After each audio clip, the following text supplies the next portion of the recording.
Hey everyone, Josh and Dan here for episode 1 of Diary of the Madman, the ultimate Ozzy Osbourne podcast. And today's topic is the one and only Ozzmosis.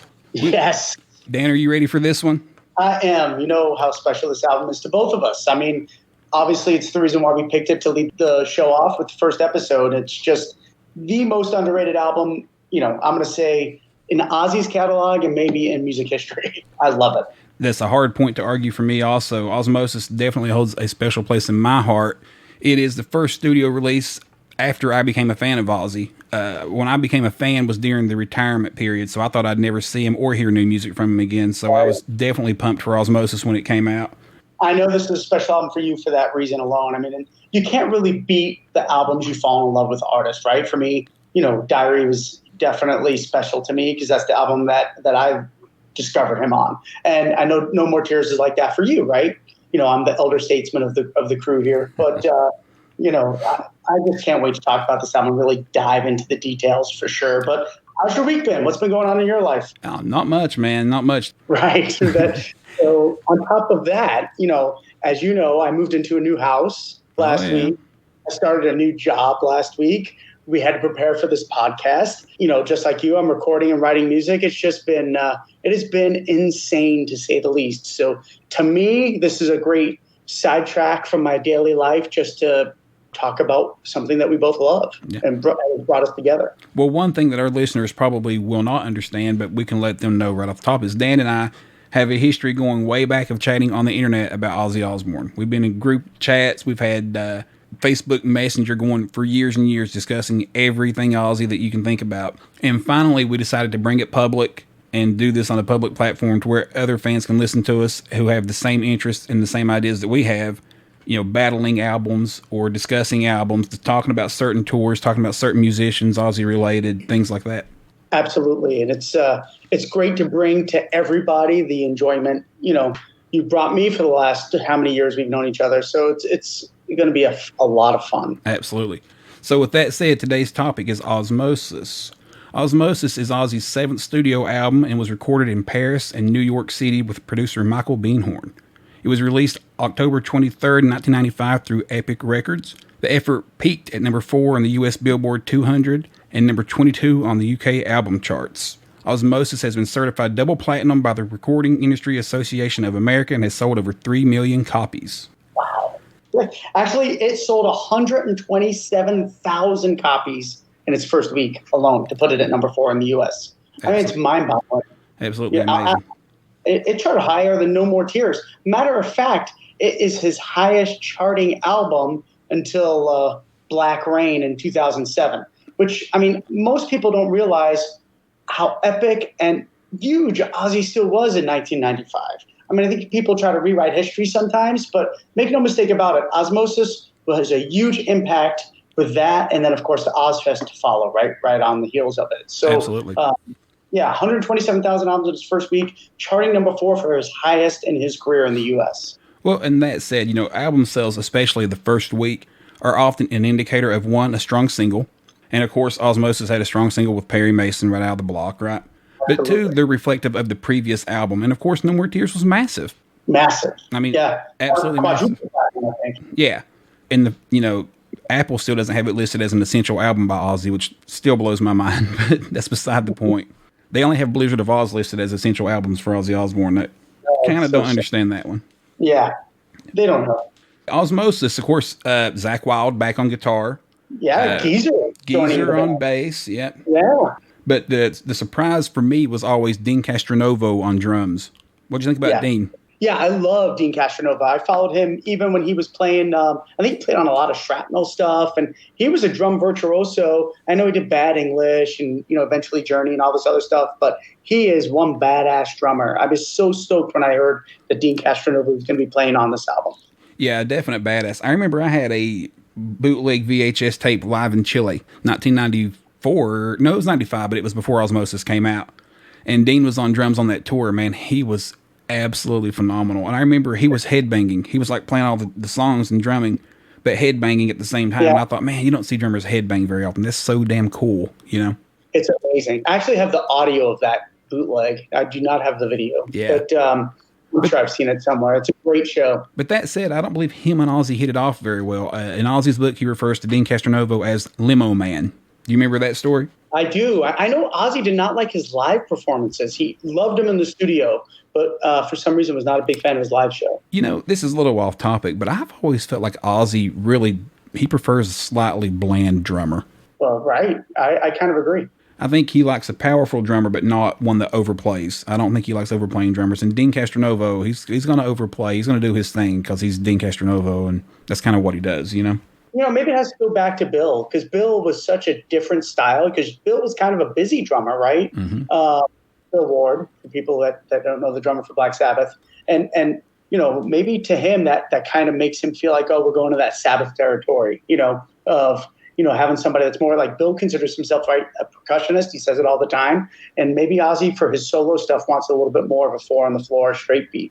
Could be.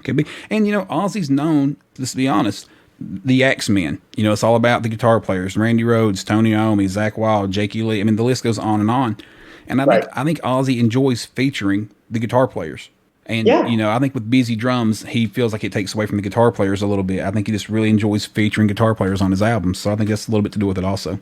I do. I think it's a great point. You know, I think Ozzy definitely views the axe slinger, his sideman, his sidekick, you know, no matter who it's been in his career, it's definitely, you know, very apparent. You know, they're the one who's dragging around by the hair or lifting up and over his shoulders, or, you know, definitely standing side by side with. Absolutely. No question about it. And one thing I don't want to leave out, keyboardist Rick Wakeman was also in Ozzmosis. Yeah, I just was reading about that. That's a great point. I love it. You know, obviously Ozzy used him on Sabbath, Bloody Sabbath. And I was just reading a quote where Rick Wakeman was in love with the record, how melodic it was. And, you know, he was really honored to play on it. Yeah.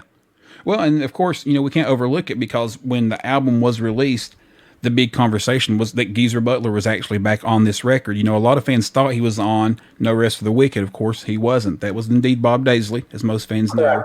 Geezer was pictured in the liner notes and on the sleeve and stuff, but that was actually Bob. Yeah. Right.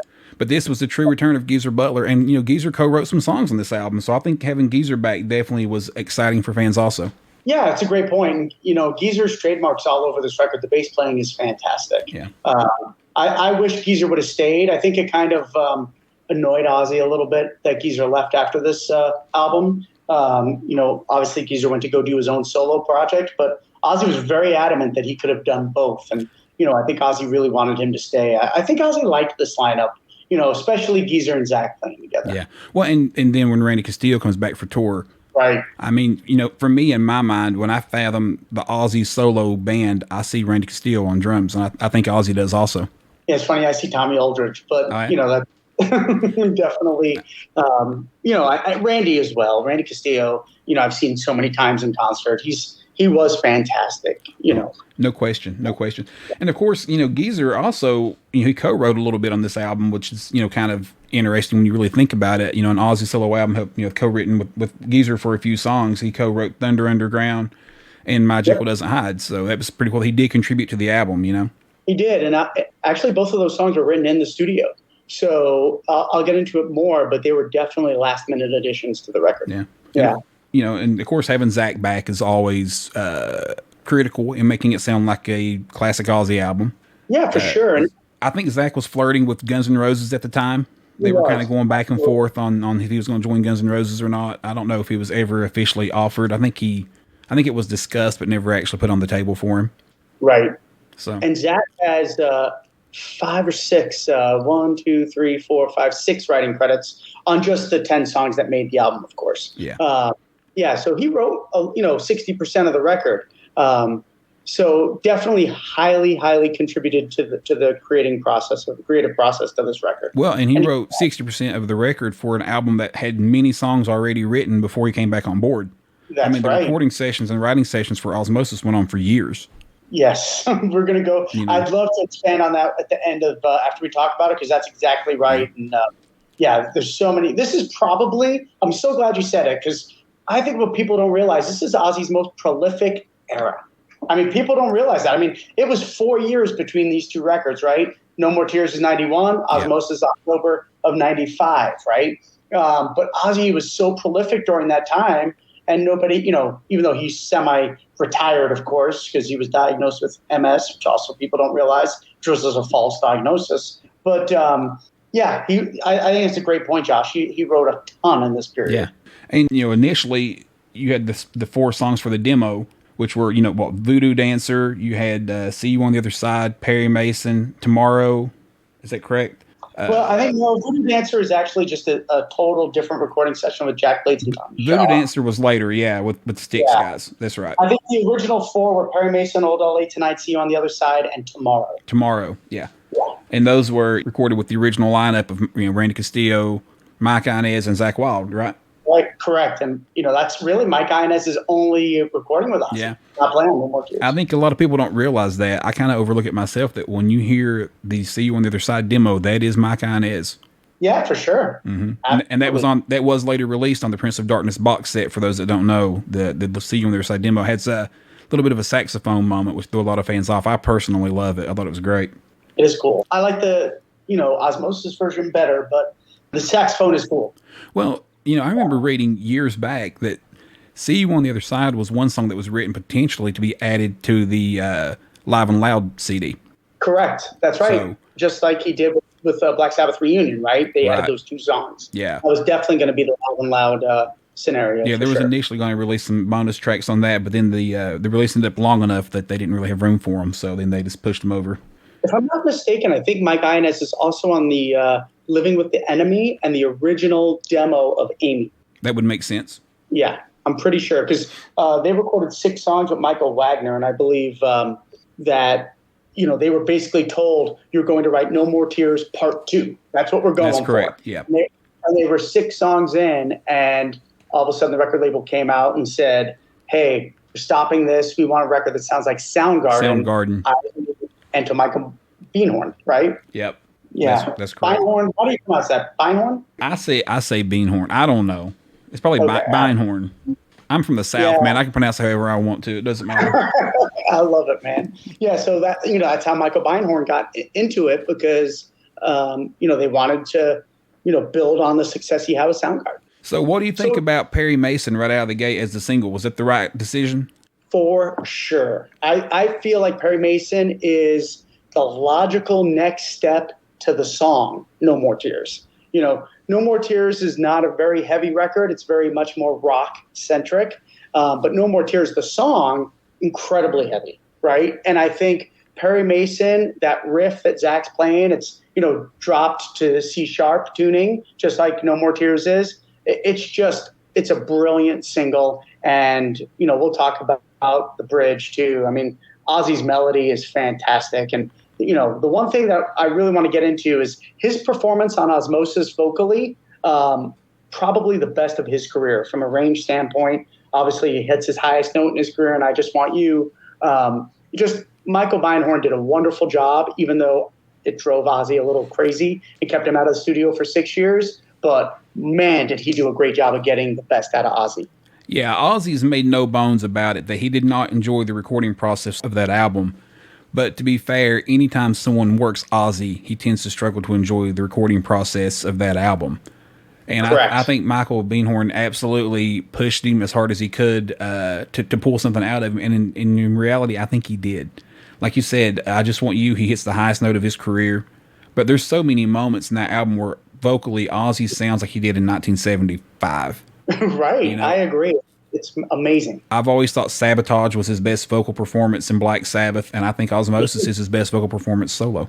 I totally am on the same page. Absolutely it is. But yeah. I think Michael Beinhorn got everything out of Ozzy and then some.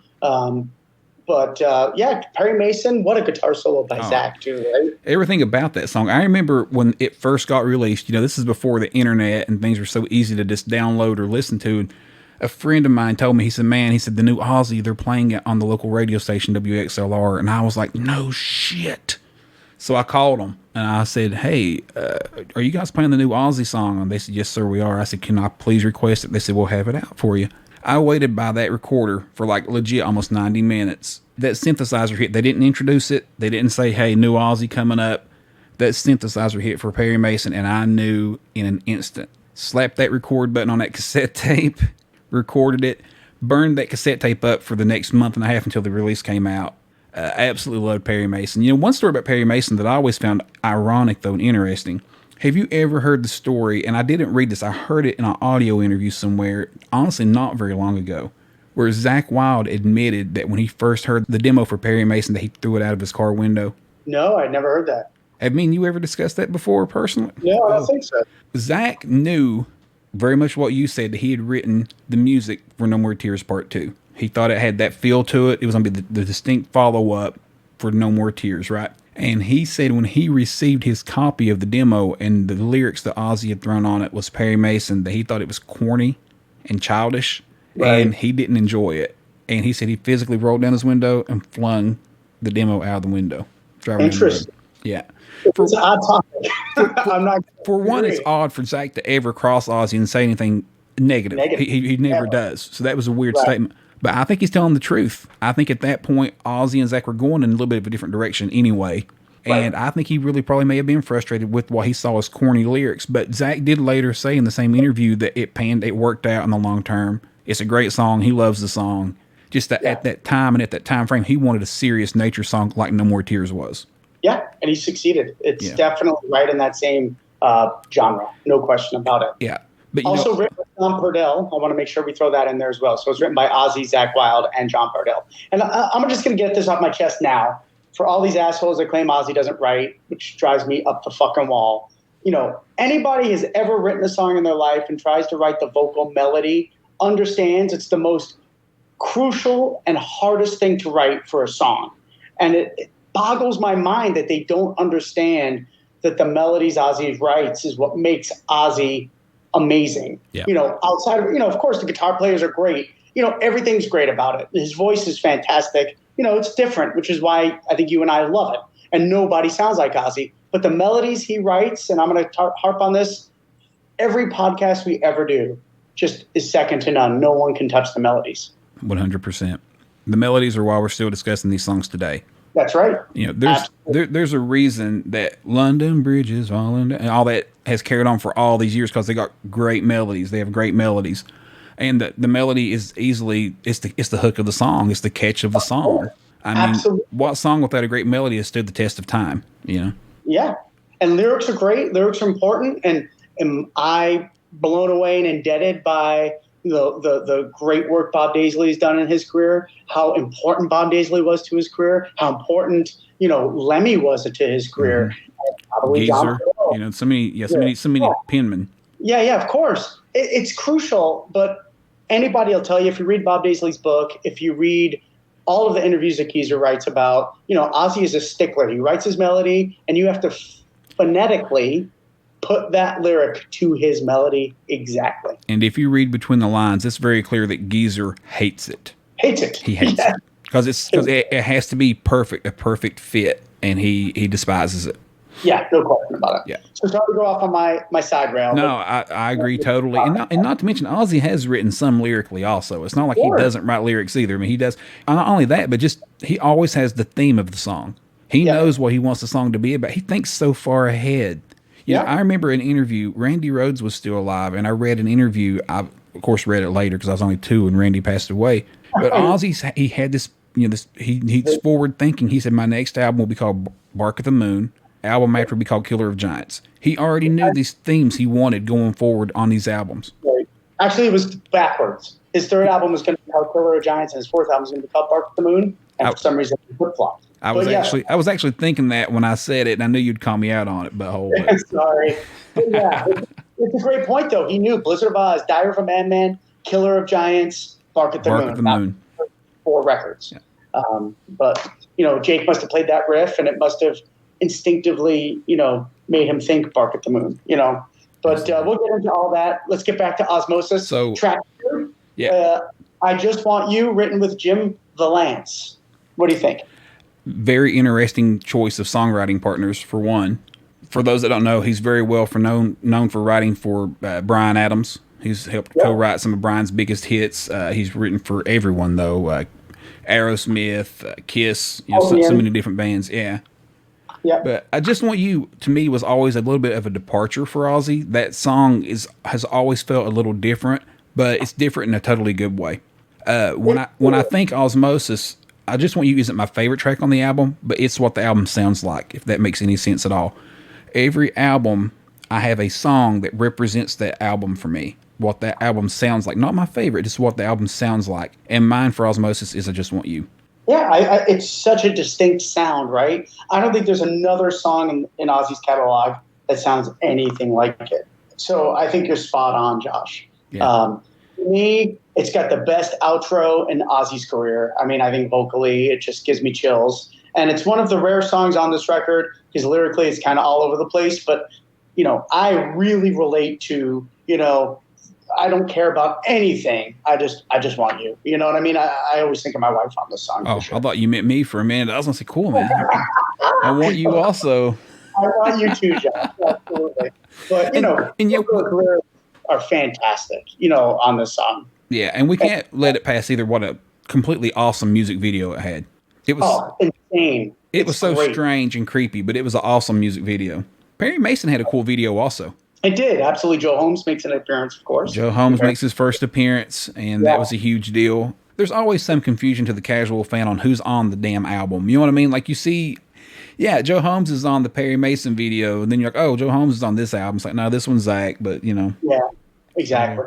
So, for me, one of my favorite, being a huge Beatles fan, but I absolutely, that whole I'm sick and tired of being sick and tired. I used to go to bed so high and wired. And then the whole, I think I'll buy myself some plastic water. I guess I should have married Lennon's daughter, spelled in the John Lennon way, of course. Yeah. I still have no idea what that lyric means. But no idea. I love it. But I think Ozzy actually wrote that lyric. I wouldn't be surprised. I'm just guessing, but I feel like he probably wrote that lyric. This is his contribution. Yeah, for sure. Well, no, I also got an interview with Jim Valance, and he said Ozzy and him just sat across from each other and were throwing out these crazy, there are no unwinnable wars, there are no uncriminal crimes, there are no, unkillable thrills, just all these cool things to each other, and that's kind of how the song was written. Well, according to Ozzy on the Live in Chile concert I mentioned earlier, he says he wrote it while taking a shit. Yeah, I love it. He probably came up with that I Just Want You melody for the chorus. I think he said I wrote it while taking a dump. Is that what he said, I believe, Yeah, absolutely. So, of course, track 3 is Ghost Behind My Eyes. One of my more underrated favorite Ozzy songs really ever. I've always really enjoyed this song. It's, again, kind of like I Just Want You. It's kind of different. Written by Mark Hudson. How do you say, is it Steve Dudas? Yeah, Steve Dudas. That's what I thought. So this is an early recording. The recording on Ozzmosis wasn't early, but this was an early written song for the album. Yep, from the Ozzyland sessions that he did with Mark Hudson. Yeah. And of course, Denial came from those sessions. But I think Goes Behind My Eyes, definitely another amazing vocal take. Ozzy is way high. I believe the tuning is different. I think this one is tuned down a little bit more, with the original one on Ozzyland, which is an unreleased album for people listening, is in standard tuning. So kind of interesting little take. This one's definitely heavier. Zach plays on it. Very interesting, yeah. And Ozzyland, the Ozzyland demos is something we'll definitely have an episode on later. For those that don't know, Ozzy recorded, I think it's 9 songs of all new material that had a Beatles theme to it, kind of a Beatles-ish, less heavy Ozzy record. Never got released, with the exception of the tracks that we just mentioned. Ghost Behind My Eyes and Denial were on Ozzmosis, but it's very much out there. If you want to check it out before we get into that conversation one day, it's all over YouTube or anywhere else like that. You can find those songs. It's definitely interesting to listen to. It's very different. It's this song is very haunting to me. Obviously Ghost Behind My Eyes, of course, but just the whole thing about it, it's just got a very haunting vibe. I do think it's a beautiful song. Yeah. I don't know how true it is, but I read one time that this song was about Sharon and that he wrote it, some of the lyrics, or had the idea while he was in rehab. Have you ever heard that? I have, but I have a feeling, I don't know why, that this was really driven by Mark Hudson. I think because there's an album that I saw that Mark Hudson's on, and he dedicated it to his wife and said, "It Goes Behind My Eyes." So there's a part of me that thinks that maybe this one was a little bit more Mark Hudson driven. I don't know that for sure, of course, but it's always been my gut feeling. Now that sounds pretty, interesting. Well, it's like, the whole Back in Black and all that with AC/DC, Knocking Me Out with Those American Thighs and all that stuff that supposedly Bond had written those lines in love letters in the past, but now they're trying to say that Brian wrote those with Angus. Yep. I So, don't know what to believe on that. I you mean, know, let me put my love into you. We could do a whole episode on this. yeah, I would love to do other bands as well, but I mean, let me put giving a dog a bone. If that's not Bon Scott, I don't know what I is. don't know what is either. So, of Yeah, course, but Go Down the Eyes, great song. yeah, great song. Of We're course, gonna say that about all of them. I mean, let's just be honest. But we'll tell you guys right up front. We love them all. We love all. We're homers. We're unapologetically homers. We don't care. We love we just like some better than others. So if I say I prefer this song over that song, it doesn't mean I don't love the other. Same for right. Dan. We love them both, but we just prefer this one. Track 4, Thunder Underground. Written by Ozzy. Like I mentioned earlier, Geezer Butler and Zach Wilde. I wish they would have wrote more, to be honest. I mean, even though my rankings, when we rank it at the end here, is not going to show that, but I mean, gosh, Ozzy, Zach, and Geezer writing together. It's just, to me, it's so cool, and I really wish they would have continued. That riff is just something else. And you informed me last week that, like, I always assumed Zach came up with the riff, but you're telling me, and Geezer wrote the lyrics. That's how I played it, and Ozzy wrote the melodies. But you think Geezer came up with the actual riff, huh? I think Geezer wrote the riff. He was doing his GZR album at that same time, roughly, and that has the same tone to it. It just has the same feel as that album does musically. Very heavy, same tuning, or that might be drop D instead of drop C sharp. Matter of fact, but it's it's got a great groove, slow, chuggy, very Sabbathy. Yeah, and the harmonics. I mean, it's a natural harmonic. If it was Zach writing it, it'd have been a pinch harmonic. So. There you go. But definitely a cool song, and it does have a Sabbath feel to it. I mean, like if you didn't know who wrote these tracks, I think you would pick Thunder Underground to be one that Geezer co-wrote. Of course. Yeah. And again, written in the studio, like we talked about. That was not, ready to record or anything. They wrote that whole thing in the studio. They wanted to get together and write some fresh stuff since Geezer got in the band. So probably fair to say that Thunder Underground and My Jekyll Doesn't Hide were the last two songs written for the session. That's 100% correct. Yeah. That's the other one that was written in the session. Yeah. Yep. So but yeah, it's got to. I mean, the bridge. Ozzy gets a little whiny for me on the bridge. Could it be that I found my mind, or have I gone insane? Roller coaster of the madness, which is a great line, by the way. Roller coaster of the madness. But Ozzy does get a little whiny on this one for me. But it's got a great groove. I can't go with you on the whiny thing. I think the bridge of this song really is what kind of pulls it together. But that's what's great about these songs. What works for you doesn't work for me, and vice versa, and for all of the fans. Everyone loves something different about all these songs, and that's what's great. Agreed. So obviously, we'll talk about this as we discuss a lot of his other albums. But for me, and Thunder Underground is a great example of this. This is the last Ozzy album for me with the riff. There's a lot of riffs on this record. I mean, first of all, Zach wrote 60%, but even I Just Want You has a great riff. Denial has a riff. We'll get into all that. But this is just the last Zach heavy, but Ozzy riff record. And Thunder Underground is a perfect example of that. Absolutely. One song that doesn't have a riff is track 5, and that's See You on the Other Side. Has kind of a riff, but not really a riff. It's got a lick. It's clean picked, so it's not going to have a riff. Of but course. No different than like a Goodbye to Romance or something. Of course, written with Ozzy, Lemmy Kilmister, and Zach Wilde again. Lemmy worked with Ozzy a lot in this era. How do you feel about the work Lemmy did with Ozzy in the mid-90s? I love it, man. I'm a diehard Motorhead fan, and Lemmy is God, as they say, right? But God, the lyrics to See You on the Other Side are fantastic. For me, the best set of lyrics on the whole record. Yeah. It's just mind-boggling. And I was just reading, Ozzy would give him a tape of the melodies, tape of the music, and the topic he wanted to sing about. Like we all know the story about Mama, I'm Coming Home. Let me write 5 different sets of lyrics in like a half hour for Ozzy. So he was just so prolific. He was a great songwriter, and I love the Lemmy stuff. I think the story from Mom, I'm Coming Home is the way Ozzy tells it, which of course is probably embellished, but it's great, is that Ozzy took him the song and his ideas and the melodies and took him a book about the World War II. Yep. And Lemmy says, go down the road and come back, have you a few, and come back in a few hours. And Ozzy says he returns about 2 hours later, and Lemmy says, here's 5 sets of lyrics, and that book sucked. Yeah, I love it. It's so good. This is so awesome, Yeah.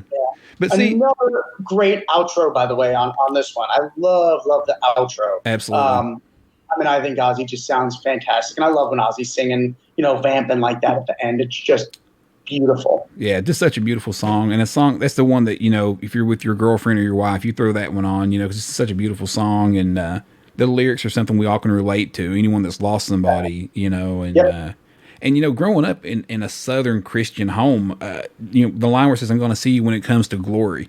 Like, I feel like that's something my dad would have written and sung in church. It's such an interesting line to me because it has that like a Southern, Pentecostal feel to it or something. But I thought that was really interesting. Yeah, great point. Absolutely. And it's coming from Lemmy and Ozzy, right? Yeah. I mean, two guys probably, aren't all into that. But yeah, it's a beautiful written song. Let me ask you, how much do you feel like Zach got to contribute in this era lyrically? Not much. I don't. I don't think so either. Because Zach is real big in all that. But I don't feel like Zach contributed much lyrically for all of Ozzy, his career with Ozzy.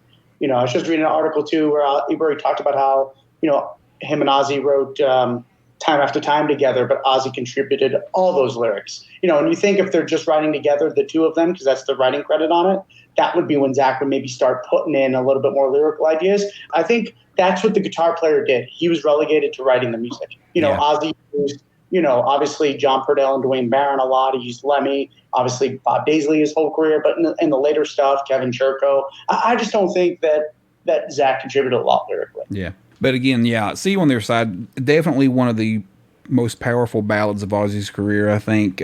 Both versions, the Ozzmosis version and the demo. The demo version was a little bit slower in tempo. I remember noticing that. Yeah. Yeah, for sure. I definitely prefer the Ozzmosis version. There's no question. I prefer the Ozzmosis version also, yeah. Yeah. But, I think when you grow and you know a version as it is, then when you hear the new version, it's very rare you prefer the new version. Yeah, it's a great point. Yeah. I get that when I do my own songwriting. I call it demoitis. I write my demo and I hear it like that for 3 months, and then you go record it and you're like, oh, I don't know if I like that change. Right. Yeah. But, in the Prince of Darkness box set, Ozzy did say that See You on the Other Side, the demo version, he much preferred the demo version of that song. So yeah, he preferred the demo version of Walk on Water, too. It's interesting, though, but I think Ozzy says that because Ozzy is the guy that enjoys his preferences is what he enjoyed recording. Does that make sense? Yes.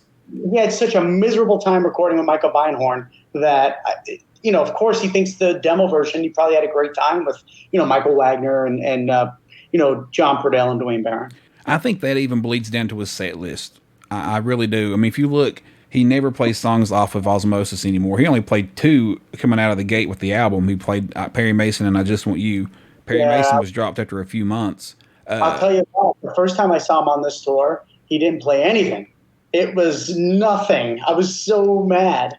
But the first stop in Phoenix, he didn't play either. Was that post-release or pre-release? It was the week before the release, I believe. Oh. So it was post-release. It was October 30th, 1995. So the album had been out for a week. Man, you'd think you'd at least play the lead single, Perry Mason. Yep, nothing. He played nothing. Listen, it was a great show. It was, Retirement Sucks tour. I hadn't seen him in a couple of years. He sounds fantastic on that tour. But I was just crushed that he didn't play anything off of Ozzmosis. Yeah, definitely. And when he came back, he canceled, if you remember right.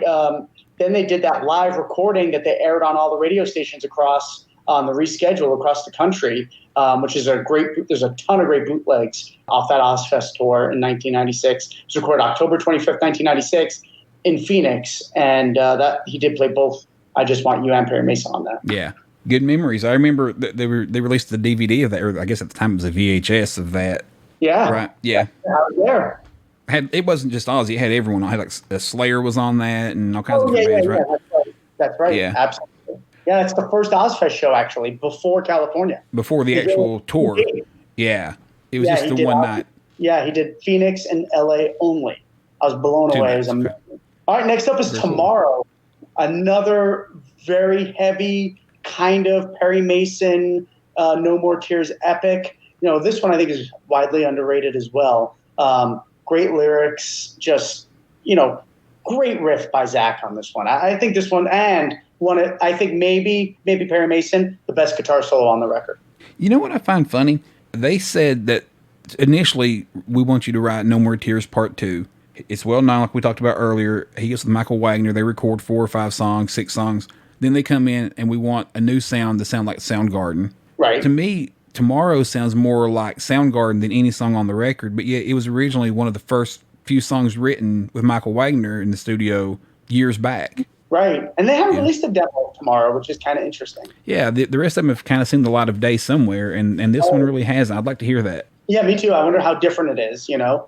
But to me, it's one of the first Ozzy performances where he's got that kind of, gruffness to his voice in the verses. He does it in Perry Mason too. I think this is the first album he really started using that, and he explores it a lot more as he has aged. But God, I love his vocal take on Tomorrow. Absolutely.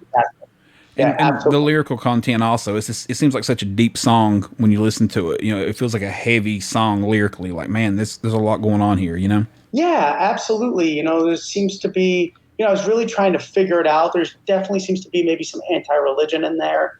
But, I think it's about living for today. I'll see you tomorrow type of thing. Don't worry about anything else. Yeah. Yeah, great song. Definitely a great song. One of the, like you said, one of the more underrated of the album, you know. Track 7 we have is Denial, like we talked about earlier, written with Ozzy Osbourne, Mark Hudson, and Steve Dudaz. I think it's Dudaz, right? I struggle with this stuff. I'll go ahead and tell you, we mentioned the Ozzy Land stuff earlier. For me, I much prefer the Ozzmosis version of Denial. Yeah, me too. Great song. Zach just makes all the difference in the world hearing Zach play this versus Mark Hudson on the demo. I had a buddy growing up, and when Ozzmosis came out, he absolutely loved this song, man. I mean, we would go to his house and hang out and like play board games and stuff, and they'd all smoke pot and whatever all, and he would just jam this song on repeat. And of course, I never had a problem with that, But it was just Denial, man. Loved this song. To be perfectly honest, it's definitely special for me too. I love everything about it. Ozzy's voice is fantastic on it, but I love the outro, man. I don't know, something about the outros on this record that are just fantastic. But it's kind of got a Beatles vibe to me. I don't know why I feel that. Maybe because it is from the Ozzyland sessions, but absolutely. I feel like this one does have a little bit of a Beatles vibe. That it's going to be all right. Just hold on tight line. God, it gets me every time. Yeah. It's so good. Yeah, you're in denial. Yeah, you're in denial. Great lyrics. Such a great song. Great melody. I think Ozzy's one of Ozzy's strongest melodies on this one. Yeah, it's fantastic. Track 8 is My Little Man, written with Steve Vai. Infamous X-Ray Sessions. The infamous X-Ray Sessions, which I'm sure we'll have an episode about at some point. I would love to hear more from the X-Ray Sessions. Yeah, me too, of course. And, Ozzy felt that him and Steve Vai had wonderful chemistry. So for people that don't know, before Ozzmosis, again, before Ozzyland even, Ozzy formed a band called X-Ray with Steve Vai, Dean Castronova, and Bob Daisley. And they wrote, I think, 5 to 6 songs that have never seen the light of day. Only My Little Man has on the Ozzmosis, which Zach plays and not Steve Vai. But, definitely one of those, holy grails for our diehard Ozzy fans. What else did he write with Steve Vai? Yeah. And Bob Daisley. To me, that's almost as exciting. That Bob Daisley. The return of Bob Daisley. That's a huge deal. Absolutely. Yeah, absolutely. I've got to be honest. I've told you this before. We've had moments about this. Not my favorite Ozzy song. I know. I have always loved the guitar solo. It's got kind of that soaring guitar solo that I love. I'd like to know if that's actually Zach's or Steve's. I have a feeling it is. It does not sound like his modes and style of playing. I think he's copying Steve Vai. Yeah, I have a feeling that's Steve's solo. It just doesn't sound like a Zach Wilde solo. Yeah, exactly. But the song as a whole, I mean, the melodies are fine. I mean, I like it. It's an Ozzy song. Of course, I love it. I could tell you every lyric inside and out, but it never stood up with the rest of his catalog to me. I think he just has those moments where he wants to do an ode to his children and this and that. I love it, man. And I think, this is Jack's song, and dedicated to his son, which I believe Ozzy wrote all of the lyrics on this. Obviously, written by Osbourne and Steve Vai. I can't imagine Bob Daisley wrote the lyrics because I'm sure he would have claimed it. There would be a lawsuit by now. Absolutely. Yeah, and I'm not ripping Bob for that. He has every right to claim it if he wrote it. Yeah. But, I tend to believe it's written by Ozzy and Steve Vai. Yeah, the fact that he hasn't filed a claim for this one, makes you believe that it truly was written by Ozzy and Steve Vai. Yeah, agreed. I love the lyrics. I mean, it reminds me of my son, of course, just like I'm sure it reminds you of yours. So, definitely it's just a beautiful song for me. Is it a sitar he's playing? He's definitely playing a different instrument on this song. I've wondered for 20 years exactly what instrument he's playing on the intro to that song. I don't know. Yeah, it's definitely different. And I should know this. I'm kind of bummed I don't. But, Steve Vai's definitely he wrote it on a different instrument. I want to say a sitar, which obviously the Beatles played a lot of sitar as well. That's what I always thought also. Yeah. Yeah. So good one. It's definitely a mellower song on the record. Yeah. And I'm going to talk about that at the end of this. So next up, the second song he wrote with Geezer, My Jekyll Doesn't Hide, track 9. One quick comment real quick on My Little Man. I'm going to clarify. I was 15 years old when that song came out. So I guess the whole relaying it to, my son and my children, I didn't have that yet. So I think a lot of that plays in with me also. I was a 15-year-old punk kid who I wanted to bang my head and you know what I mean? I just don't know that a song about someone's son was at that time something that touched me the way it does now, I didn't have my kids yet. So it's kind of funny. My nephew is named John Michael, which is awesome, which is, of course, Ozzy's real name. Is that a coincidence?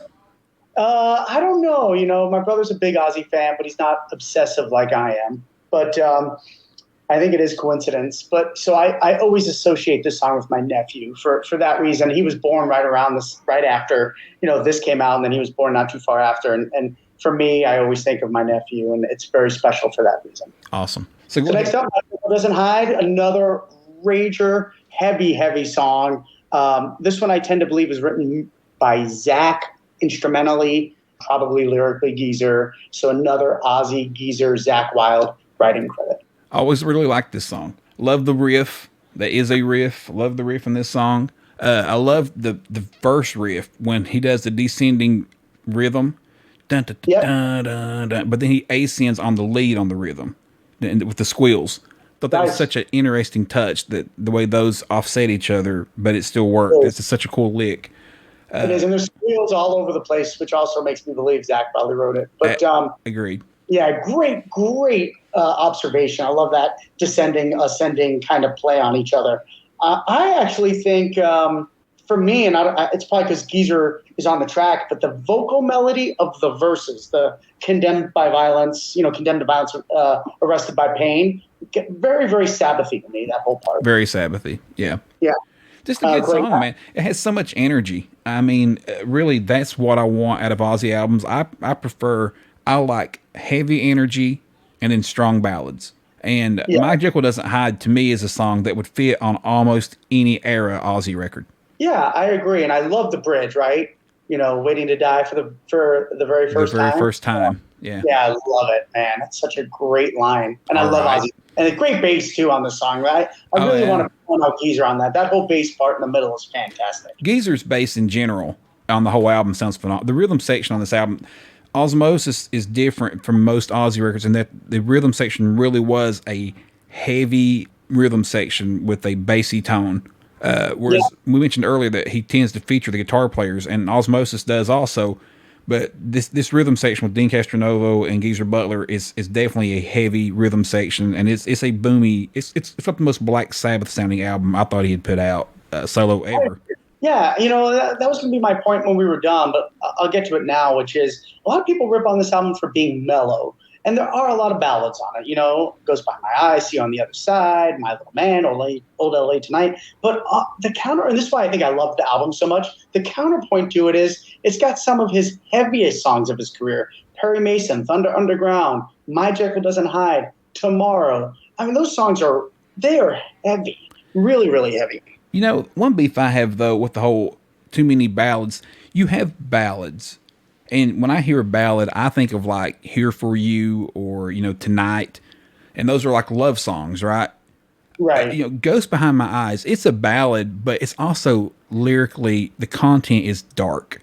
Right. Even See You on the Other Side to me is not a ballad. That song gets rocking, Yeah. I mean, and they're dark in tone. And to me, if it's dark in tone, then it's still heavy. I don't understand. Just because it's a slower tempo doesn't mean it's not dark. Tonight might be a pretty dark topic too, but I get your point for sure. Yeah, you know what I'm saying though. Yeah, I mean, Tonight was just one I throw off the top of my head, but Old LA Tonight finishes up the record, and written by Ozzy, Zach Wilde, and John Purdell again, same crew that wrote Perry Mason. Interesting, Dwayne Barron only wrote Tomorrow on this, so he was not heavily used as much. For John Purdell, 3 songwriting credits. Old LA Tonight, this is a ballad, absolutely one of my all-time favorite Ozzy ballads. I think this vocally could be maybe the apex of his career. He sounds phenomenal on it. This song can bring me to tears when I listen to it. I just love everything about it. And the guitar playing, the piano playing. This is what I want my Ozzy ballads to sound like. 100%. When he overlaps the vocals on the chorus, and it can't be reproduced live, but it works so well in the studio to overlap those vocals, and it's just so powerful, man. It's so good. Zach playing a little blues guitar, the little blues licks and blues bends, which is really something he doesn't really do that a whole lot. Right. So it's kind of different. Like you said, the piano's beautiful. I mean, it's just a beautiful song. I mean, like you said, as far as Ozzy ballads go, it's totally what you want. The melodies are just astronomical. So catchy. So this is one of the first times in his career, and I'm sure it wasn't intentional, but the bridge, who could imagine such a thing could happen to you? Very, very reminiscent of the Little Dolls bridge, melody wise. Oh, good call. Yeah. So next time you're jamming these songs, playing back to back, but melody wise, they're very, very, very similar. Which always, of course, anything that is like little, diary, is a good thing in my book. But Old LA Tonight, fantastic. But it's that, you never imagined such a fate could follow you line is very, very similar in Little Dolls to that. Yeah. But Old LA Tonight, fantastic. Oh, yeah, perfect. It's just a great song. Awesome album closer. Yeah, it really is. Absolutely. And a sentiment, it'll be all right. Everything's good. We're good to go. Yep. So also, I wanted to mention the bonus tracks, because Ozzmosis Sessions has some really good bonus tracks. Of course, we have The Whole World's Falling Down, written by Ozzy, Tommy Shaw and Jack Blades. Yep. Amy was Osborne and Wild. Voodoo Dancer. Who wrote Voodoo Dancer? Help me out here, Dan. Ozzy, Jack Blades, and Tommy Shaw. Oh, yeah, of course. The same group again. Yeah. And we can't forget Leaving with the Enemy. So probably my least liked out of the B-sides. For me, it definitely was written right after No More Tears. It just doesn't fit the flow of the record, the rest of the albums. Yeah, I'm going to go with you on that. I mean, of the 4 demos, or the 4 B-sides, let me say, I'm sorry. Living with the Enemy is the most B-side sounding of the 4. I think really any of the other 3 could have really been on the album, and it wouldn't have changed anything. Well, one of them was recorded with the album, and I'm going to go over all that when we're done. Yeah. Of those 4, what song was your favorite? I'm a sucker for Amy. It's very special for me and my wife. We were going through something personal at the time it got released, and I'll never, ever not love that song. Yeah. I'm a sucker for Voodoo Dancer, too. Those are the 2. Well, that's mine. I was going to say my favorite's Voodoo Dancer. For some reason, that song continues to get better every time I hear it, and it's been, 20-plus years now. And that song just continues to get better and better. And Ozzy's performance in that song, you almost feel pain in his voice in that song. It's just so powerful, his delivery. Yeah, if you guys have not heard Voodoo Dancer, check it out. It's a very different sounding song. Again, right with Tommy Shaw, Jack Blades. It's very melodic. And I like the underproduced Ozzy sometimes. It's not overly produced. He's double tracking his voice like he always does. But man, you're right. You could feel the emotion in his voice. Yeah, underproduced, like you said. It's definitely sounds, a little more like a demo. Like you said, it's not. It's definitely not been through the ringer of the studio in production wise, and that really helps it stand out. It's I don't know, man. That song just always hits me. It hits me right. Yep, absolutely. And Amy is very similar to me to Old LA Tonight. They even do the overlapping vocal thing. So I wonder if that's why one of them got left off the record. Personally, because they're very piano based, and I always kind of put those songs together. I think Old LA Tonight is the better song, and I'm glad they put it on the record. But I do think Amy is exceptional, and he wrote that for his daughter Amy. Yeah, of course. Of course. The one thing I want to bring up real quick is this is pre-auto tune. So we talked about Ozzy sounding amazing on this record, and really this is Ozzy. No auto tune. No, I'm sure Michael Beinhorn had his tricks in the studio, but this is definitely predates auto-tune, and Ozzy just sounds amazing on this record. Absolutely. And another thing, I feel like this is the last Ozzy album that was kind of a band contribution. I mean, he definitely has songwriters on here. I mean, you see Tommy Shaw and you see, Mark Hudson and people. They're there, but for the most part, you also see a lot of Zakk Wylde. You also see a lot of Geezer Butler. I think going into Down to Earth with the next album was really when Ozzy turned into a true solo artist, and anyone could be writing on the album with him. Yeah, whereas with this one, the core is still there. I agree. And it was actually Michael Beinhorn who was the one who urged him to write with outside songwriters. So it's interesting. And that kind of was his trajectory, like you said, for the rest of his career. Yeah. Yeah, it's interesting. So here's the stuff you're only going to get on Diary of the Madman, the ultimate Ozzy Osbourne podcast, people. This is it. This is the good stuff. This is the stuff you're going to walk away going, awesome. I'm a diehard Ozzy fan. I didn't know that. So again, Ozzmosis started February 28th, 1995 is when the recording session started, ended November 19th, 95. Ozzy had to finish up See You on the Other Side vocally, and that was the last recording session for the record. So here's the cool thing. Ozzy co-wrote, I don't want to get slayed online, 30 songs for this record. Originally pulled 17 of those songs out to actually record for the sessions. So now if we were paying attention, he wrote 2 songs in the studio. So that means he recorded 19 songs in the Ozzmosis sessions. Okay? Here's the songs that were recorded, and a lot of these have not been released, and it's super exciting for me as a fan. To me, this is my holy grail. And super exciting for me as a fan. Let's go. Yeah. All right, so there's 10 on the record. I Just Want You, Perry Mason, Denial, Ghost Behind My Eyes, My Little Man, Thunder Underground, My Jekyll Doesn't Hide. Now, those 2 were written in the studio, so now that's why they recorded 19.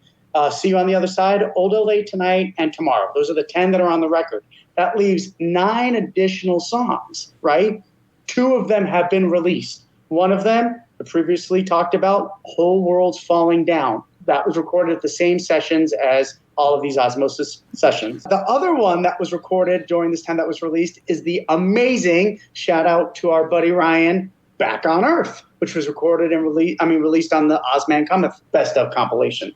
So Back on Earth, a brilliant song. You could just tell, recorded during the same sessions because Ozzy's vocals are insane. Totally had the same feel as the Ozzmosis album, and ended up being a massive hit in its own right. I remember I was a senior in high school, and that video would play on MTV. We had in our in the lunch area for seniors, we had a television, and we would watch MTV. Back on Earth was always playing on that television when I went to lunch every day. It's awesome. It is awesome. And a quick interesting fact about that, written by Richard Supa and Taylor Rhodes. Ozzy does not have a writing credit on Back on Earth. Very interesting. Yeah, for sure. Okay, so that leaves us 7 songs that were recorded in these sessions that have still not seen the light of the day, which is awesome. I really dove deep into this. So one of them is an unreleased version of Walk on Water. So there's an unreleased version of Walk on Water that was recorded during the Ozzmosis session. Is there any chance that the demo released on Prince of Darkness box set is that demo from the Ozzmosis sessions? Definitely not. That was recorded with Jim Valance, who co-wrote the song with Ozzy at Jim Valance's studio. Okay. Definitely. So it's a great call, but it's definitely not from that session. Awesome. So that leaves 6 songs that nobody's ever heard, which is really cool. Well, one of them we have. So, and I'll get to it. So one of the songs is called Falling Up. Originally it was called Can't Get Up, but during the recording sessions, they changed it to Fallen Up. So that is tried. A few of these songs were almost released again in 1999, I think it was, right, under another unreleased album. Another song, this is probably the one I want to hear the most, is called Rasputin. Rasputin spawned a whole rock opera that Ozzy wrote with Mark Hudson that has also not been released, which is a whole other thing. But that whole rock opera was spawned by this song Rasputin that was originally recorded on the Ozzmosis sessions. And let me jump in. Ozzy talks about this song a lot. So the fact that he's mentioned it so many times over the years leads you to believe it's probably pretty decent. I bet you it's great. And I think they left it off the album because he knew he wanted to do that more with it. I think so. Yeah, fantastic. Another one is called Mother's Crying, which sounds like a ballad. I know nothing about these songs, but I obviously want to hear this. Another one is called Because of You, which was going to be the name of the unreleased album in 1999. The official title is I Did It All Because of You, which is the same song here. And again, sounds like a ballad. I have a feeling this one's kind of Beatlesque, but really excited to hear that one. I have the same impression. Just the title alone, it sounds so Beatles-esque. It's got to have that feel to it. And really, most of Ozzy's ballads have a Beatles vibe anyway. Definitely, of course. He worships them. Yeah. Another one is called Mad World, which, again, interesting, right? Mad World. And then the last one is they did a version of Good to Be Bad, which was from the Ozzyland sessions. And I think it would be kind of cool to hear Zach playing on it. That would be absolutely excellent to hear Zach playing on it. Feels So Good to Be Bad is probably, it's my second favorite song on the Ozzyland demo, but it definitely... Dream for Tomorrow, I'm sure, like mine. Yeah, Dream for Tomorrow is just, if you've never heard that, YouTube that song. It's criminal that's never been officially released. It's such a good song. He recorded that song somewhere in his career. Dream for Tomorrow is gorgeous. But Feels So Good to Be Bad is definitely the most Ozzy sounding song on the Ozzyland demos. If you'll recall, we said earlier it had the whole album had a Beatles feel to it. Feels So Good to Be Bad was very, it had more of a natural Ozzy tone than the rest of the album did. Yeah, for sure. Absolutely. It is a great song. Definitely my second favorite as well. We are in agreement there for sure. But how exciting is that, man? There's 1, 2, 3, 4, 5, 6, 7 unreleased songs from this session. It's super exciting to me. And let's just be clear. That's 7 that we know of. You never know what we don't know about. You know, what does Mark Hudson have at his studio on a drive somewhere on a computer? He could have 20 songs that they recorded. They recorded together for years and years. Yeah, absolutely. I mean, there could be so much we don't know about. Yeah, and then of course, I was just reading an article about Joe Holmes, who was a guitar player for Ozzy later in his career. He's got a DAT full of material of him playing riffs to Ozzy and Ozzy humming melodies over his riffs. I would love to hear that. I know there's no lyrics or anything like that, but can you imagine? Oh, just to hear the melodies, man, that would be absolutely astonishing to listen to that. It'd be excellent. Yeah, amazing. All right, so that's super exciting, man. I love this album. You know, again, every week, Josh and I, we do this when we only talk about albums. We're not going to do that every week. We'll have a lot of different diverse topics, but we're going to rank our songs. And again, Josh said it beautifully earlier. It does not mean we don't love the song, even though, you know, one of the songs has got to be my least liked off the record. Yeah. Someone's got to win. All right. That's right. I'll go if we line up here. I know what your number 10 is, and it's not my number 10. I was going to say, since we know my number 10, I'll go first with that. My number 10, I love it, but it's My Little Man. It just falls a little short for me, always has, and I love it anyway, but definitely when it comes to the Ozzmosis record, that is the bottom of the list for me. I get it. Yep. You know, it's definitely, I love it. It's not mine. My number 10 is Thunder Underground, actually. So I know it's a great heavy song, but I kind of hinted at a little earlier. To me, Ozzy's just a little bit whiny on that one. Well, it's hard for me to argue. I mean, Thunder Underground is my number 9, so you know I can't argue too much. But I will say I do like it a whole lot better than I do My Little Man. Sorry. Yeah, definitely. My number 9 is neck and neck with Thunder Underground. I love them both. You know, this is one of my all-time favorite albums, as it is Josh's. Again, the last one written for the record, My Jekyll Doesn't Hide.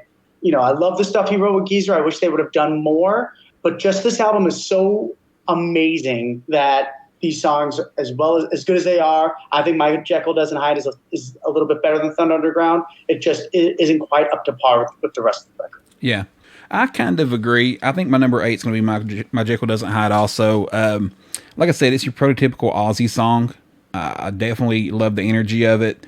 But Ozzmosis has so many epically great Ozzy songs at the top of the list that it just doesn't make that kind of cut. Yeah, I agree. Absolutely. My number 8 is Ghost Behind My Eyes. I know it's probably a little higher than you have it, or lower, I should say. But I love it.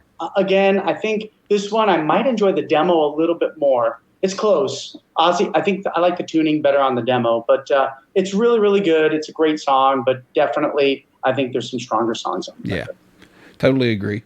So we're down to 7 now. My number 7 is probably going to be Denial. That's hard. Dude, when you get to the top 7 of Ozzmosis, I mean, you totally can't go wrong. I do love Denial. You know, it's got a lot of energy. Just love the content. But, you know, compared to some of the others, that's about where it ranks for me. That's fair. My number 7 is My Little Man. I think that and Ghost Behind My Eyes, and we'll talk about this all the time. It just depends on the day, right? Some days I like Ghost Behind My Eyes better. Some days I like My Little Man better. Today, I like My Little Man better. I just think Ozzy's vocal performance is a little tighter for me on it. That's the only difference. Yeah, we got to go ahead and warn listeners right now. Dan and I have done this together for years in conversation online. Our opinions change from day to day, so you You can't hold us to anything, because if I say today my favorite song on Ozzmosis is this certain song, I can assure you that tomorrow I'll do a battle and I'll place the other song over it. It's just the way those of you that listen to Ozzy like we do, or your favorite band, whoever it may be, you understand what we're talking about. They're all your children. You love them all. It's just some days you like one more than you do the other, you know? Yeah, for sure. Great point. So that brings us down to number 6. Yeah, now we're getting to the meat and the potatoes. Yeah, this is, at this point, they're all so strong, it truly doesn't matter. I'm going to go Ghost Behind My Eyes right here. Okay.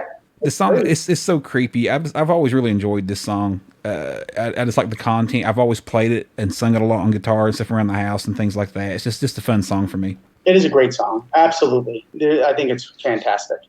Great chorus, right? My number 6 is Tomorrow. I mean, that's just going to show you how amazing the top of this album is. You know, I think Tomorrow is one of the most underrated secret Ozzy songs that a lot of people haven't heard, and it ranks 6th here for me. But It's a great song. Well, for me, it's 5, so I'm right there with you about the same placement. It was we're on a lot of these. Me and this guy share a brain, guys. We don't do this for no reason. Like, we're in sync all the time. But yeah, Tomorrow's right there. Again, though, like you said, everything you said is correct. It's such a great song. So powerful, but yeah, it's the 5th best on this record for me, and that's definitely a statement for what a solid, effort this is altogether. But for sure. So my 5 is Denial, and that's my Ghost Behind My Eyes, I think, for you, which is just for some reason, Denial is just one of those songs that I just can't get enough of. I love it. You know, I could be sad, I listen to Denial. I could be in a great mood, I listen to Denial. There's just something about Denial that I love. Yeah. Here's the interesting thing. Same songwriters, by the way, between Ghost Behind My Eyes and Denial, right? Yeah, but, same session, same era, yeah. Yeah, I lean towards Denial, which is funny. Yeah. So we have the exact same top 4. I could already tell you. Mm-hmm. I'm interested in where we go. We do. So my number 4 would be, there's 2 that's very close for me, and I'm going to go ahead and go today. My number 4 is Old LA Tonight. Tomorrow, it could very well be See You on the Other Side. They kind of interchange for me a lot. Love this song, like we said earlier. It's the most beautiful melody. There's really nothing not to like about it. But at the same time, I don't know that it excels to that super status of the top. So, yeah, number 4. No shame in being number 4 on this list, so it doesn't matter. So my number 4 is See You on the Other Side. I love it. You know, again, here's the truth, guys. The top 4 songs on this album have the potential to be in my top 15 Ozzy songs of all time. I was going to say top 20, but yeah, I agree. Yeah. So that's how much I love the top 4 of this record. It's amazing. And so being See You on the Other Side 4 is definitely not a slight. It's definitely top 20. I'll go with you. Top 20 all time Ozzy song. And that puts me at See You on the Other Side at 3. So yeah, for all the things we just said, it's such a great song. And Sam Kinison, right? That song was written for Sam Kinison when he passed away. Right. The famous comedian from the 80s that was all over the Hollywood Strip back in the day, and him and Ozzy were close. Yeah. And when Sam passed away, See You on the Other Side was written for Sam Kinison. Something we didn't mention earlier that we probably should have brought up. Yep, good point. Thanks for remembering. My number 3, of course, is Old LA Tonight. So this one for me, and I'm not going to tell you my number 2, this one and my number 2 flip back and forth. But I love Old LA Tonight. Matter of fact, I think it's my 3rd, I think I said earlier, my 3rd favorite Ozzy ballad of his career. I fucking love it. So number 2, we're kind of going in an order now, it seems like, is I Just Want You. Love this song. Like I said earlier, it's different. I thought it brought something new to the table for Ozzy, and really it fit his image so perfectly at the time, that era of Ozzy. Like I said, when I think 1995, I think I Just Want You. It's such a great song. Like I said, it was a departure from what we knew him for, but it did have that new, when we said that the record label wanted a Soundgarden sounding song or album, I think I Just Want You is exactly what they had in mind. I agree. Absolutely. And it's also my number 2. I think I Just Want You is fantastic front to back. It's got cool lyrics, unlike anything I've really ever heard, with just the rhyming pattern and everything. It's so cool. Ozzy's melody's great. It's just, I love the guitar solo too. I think he's got like a Leslie effect on his guitar or something, but it sounds fantastic. But great guitar solo. Like you said earlier, the outro, Ozzy's vocals on the outro, he is just so powerful right there, man. It's the only reason I put it over Old LA Tonight. It's the outro. That's outro, yeah. Just the repetitive outro is all you need, just on repeat. It's just so good. That leaves at number 1 for both of us, Perry Mason. Yep, how can it not be? Yeah, I mean Perry Mason's your again, like I said earlier, prototypical song. I said that about My Jekyll Doesn't Hide, but Perry Mason is definitely that also. Let me ask you, in your opinion, what's the song about? I've been racking my brain about it all day. I've read everything from drug abuse to, I think it's kind of about his reputation, like just having that nasty reputation for all of his career and, who's he going to call on the case, Perry Mason? I really don't know, man. It's a tough topic. I remember reading several years back that it was about trying to find the next high. Yeah, So, see, I heard about that addiction. Yeah, I've heard that. You're on drugs and you're trying to find some whatever. Who can we get on the case? We need Perry Mason to go find the next high, and that they say like I took it as we need Perry Mason to help me kick the habit. I'll take it the other way.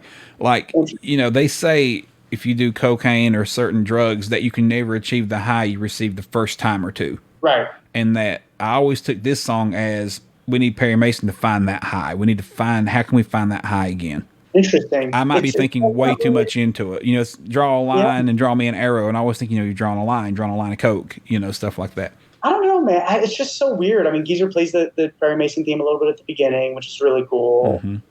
I don't know, man. I don't know. But we're probably totally overthinking. It probably was truly the fact that Ozzy was sitting at the house watching Perry Mason and thought, that'd be an interesting topic for us. Yeah, you're probably right. And that's all it really is. And then it never really was meant to be anything anyway. So, well, thank you. I had a blast. I mean, Ozzmosis, as you can tell, is very special to Josh and I. Eventually someday we're going to do our Ozzy ranking albums where we'll rank all his albums. We just didn't want to start with that. We're going to do a lot of fun things. We will dive into every one of his albums, Sabbath and solo. We're also going to talk about B-sides, songs that he's done with different artists. So there's so much to explore, but we really get into his other members of his band, just everything about him musically. We're not going to delve into the Osbournes. That's what I was going to say. Other members of the band. I mean, there will be episodes that's about Zakk Wylde. Or if Zakk Wylde puts out a new Black Label Society album, we may do a full episode on that new album. It's going to be all things Ozzy related. And I can't wait to get into it. We're going to have special guests sometimes. I've interviewed Gus G in the past and people like that. So hopefully we can have people like that onto the show here shortly, and they can discuss the stories of working with the man himself with us. Yeah, for sure. And make sure we want this to be interactive. If you want to hear about a topic, we're going to create a Facebook page. Let us know. If you want to, on this episode, let us see your rankings. I'm curious to see these diehard Ozzy fans, because we know people love Ozzmosis. I don't give a fuck what other people say. The Ozzy fans love it.